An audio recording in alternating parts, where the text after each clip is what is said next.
Hey, welcome to Southern California.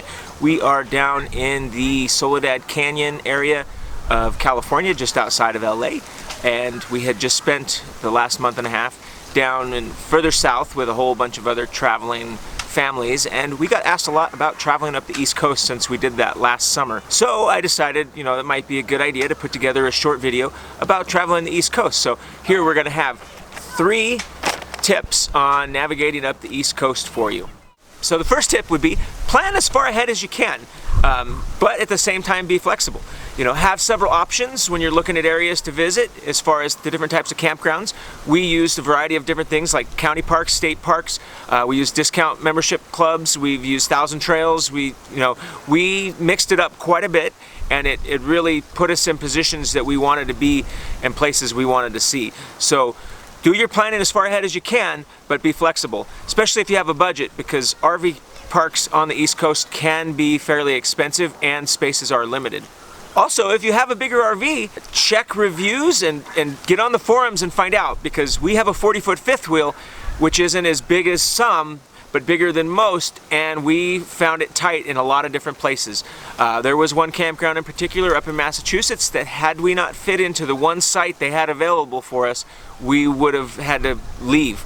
And it was a very, very, very tight fit. So, if you have a big rig, look ahead and do some appropriate planning as far as campgrounds and routes.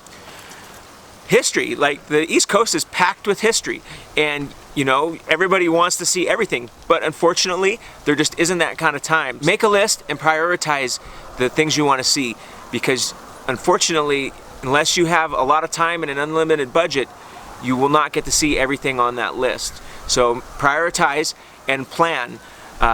Make sure to call ahead. There are a lot of things historically that maybe don't cost much to get in beyond your national park admission, but certain tours or attractions do have limited number of tickets. A good example of this would be the Holocaust Museum in Washington, D.C. Although it is free to enter, you do have to have a ticket to get in. Also, the Statue of Liberty pedestal. It does cost admission, but it's not a lot more than general admission. But there are a limited number of tickets. So plan ahead and look into those types of things. Remember that parking on the East Coast is usually more limited, and it does cost money. So plan for that. Think ahead if you have to bring your dually into a city, possibly use public transportation, park at train stations or bus stations, and use public transportation in and out of cities and attractions. But that is, something to think about. And just everything on the East Coast costs more. So that's going to be a segue into tip number 2. All right, tip number 2. Take a look at your budget and increase it by 15 to 20%. Everything on the East Coast costs more. Membership campgrounds are not quite as packed in up there. The discount clubs usually don't honor it during peak season, which is Memorial Day to Labor Day. So, if you're planning on using Passport America or one of those things, be prepared to not have them honor it or for more than a night or two.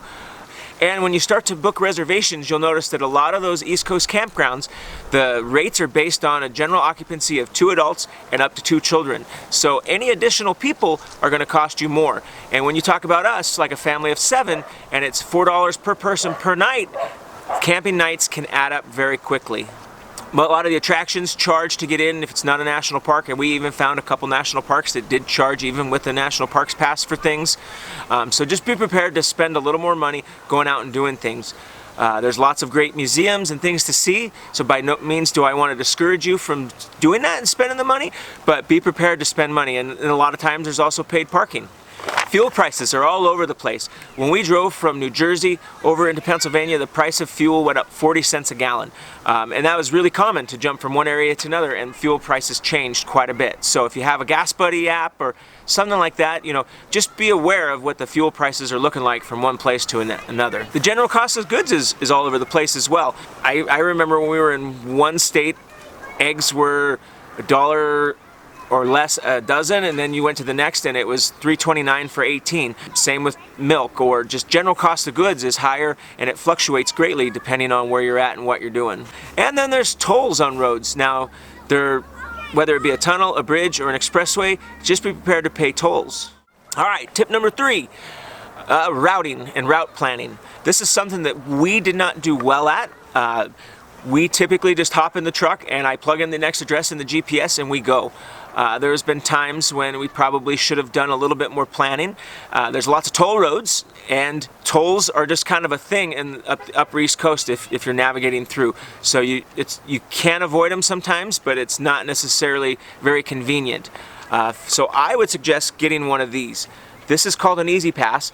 We have one for the truck and the van, and what this is it's a little transponder that we have an account set up with one of our credit cards on it. So whenever we go through a toll, it bills there, and we can usually go in the fast lane straight through if we're at the booths, or we can even usually there's a set of lanes that we can just drive straight through. It came in very handy, and we never had to stop at a booth to pay tolls, so we didn't have to carry cash or coins to throw in the machine. We were just able to drive through, and they just billed our card. A lot of times the charge was less, which was nice, so you typically saved anywhere from 25 to 40% on what the normal toll was. So I would suggest getting one. We picked ours up in New Jersey, so we had it pretty much our whole trip up the Northeast there, and it came in handy a lot. And we had one in the truck and in the van. No charge to set up or get, but it came in handy along the way. Our GPSs we could punch in to avoid tolls, but to be honest, it was much more inconvenient and usually only saved you a couple bucks. So I would look at your route, and if you can avoid the toll without inconveniencing your drive, go for it.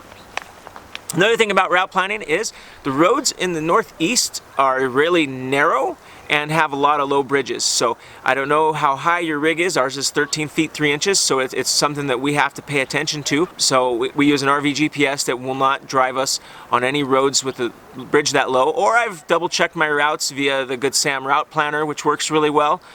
So make sure you're aware of your height and the bridges in the area. In addition to being narrow, the roads are either A, under construction, B, need to be under construction, or C, have just been under construction, and the latter is really the small percentage. The roads are really rough, or you're getting slowed down a lot for construction, so be prepared to add some time to slow down for construction, or just drive slower because you don't want to beat up your RV.